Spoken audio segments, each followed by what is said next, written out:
ఈరోజు కార్తీక దీపం 2 March 26 episode 628లో జరిగిన సంఘటనలు మొత్తం చెప్పబోతున్నాం. ఇంకా సబ్స్క్రైబ్ చేయలేదంటే ఇప్పుడే చేయండి. కథ మొదలవుతుంది కాంచన సుమిత్ర మాటలతో. మనిద్దరి జీవితాల్లో తుఫాను వచ్చి వెళ్ళిపోయింది అంటుంది కాంచన. సుమిత్ర కళ్ళు తడయ్యాయి. నా కూతురు పెళ్లి చూడాలని నా కోరిక, నా కొడుకు బిడ్డను చూడాలని వదిన కోరిక.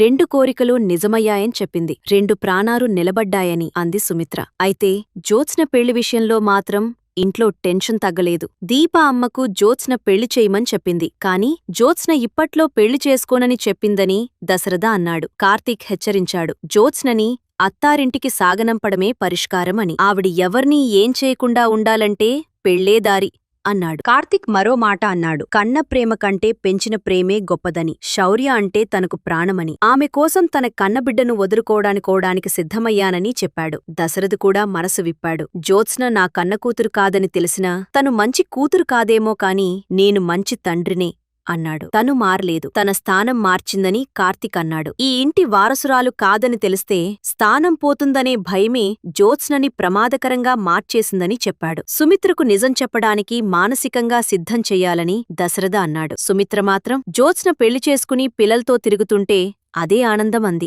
జ్యోత్స్నని ఒప్పిస్తానని ఓకే చెప్పమని దశరథ అడిగాడు. ఏం చేయబోతున్నావని కార్తీక్ అడగ్గా మీరే చూడండి అని చెప్పాడు దశరథ. ఉదయాన్నే లాయర్ వచ్చాడు. అంతా షాక్ అయ్యారు. నేను పిలవలేదే అని శివనారాయణన్నాడు. నేనే రమ్మన్నానని దశరథ చెప్పాడు. బీరునామా మార్చి రాయించానని, ఆస్తి మొత్తం తన కూతురు వారసులకు చెందుతుందని రాశానని చెప్పాడు. 15 నెలల్లోపు జ్యోత్స్నకి పెళ్లి కాకపోతే, పిల్లలు పుట్టకపోతే ఆస్తి మొత్తం మేనల్లుడి కుటుంబానికి వెళ్తుందని లాయర్ చెప్పాడు. పారు మండిపడింది. గీత గీసినట్లు 15 నెలలు గడువు పెట్టి ఆస్తి మేనల్లుడికి కట్టబెట్టాలని చూస్తున్నావా అని నిలదీసింది. శివన్నారాయణ కూడా వీలునామా మార్చే అధికారం నీకెవరిచ్చారు అని ప్రశ్నించాడు. జ్యోత్స్న మండిపడింది. ఇది నాకు నాన్న చేస్తున్న మోసం అంది. వీలునామా మార్చి రాయమని లాయర్ని డిమాండ్ చేసింది. అప్పుడు దశరథ చల్లగా చెప్పాడు. నువ్వు నా కూతురివి కాదని చెప్పు, ఇప్పుడే వీలునామా మారుస్తానని. ఆ మాటలతో జ్యోత్స్న నిశ్చేష్టురాలైంది. నోట మాట రాలేదు. కళ్ళు నీళ్లతో నిండాయి. దశరథ అసలు ఏం చెయ్యబోతున్నాడు? జ్యోత్స్న నిజం చెప్తుందా?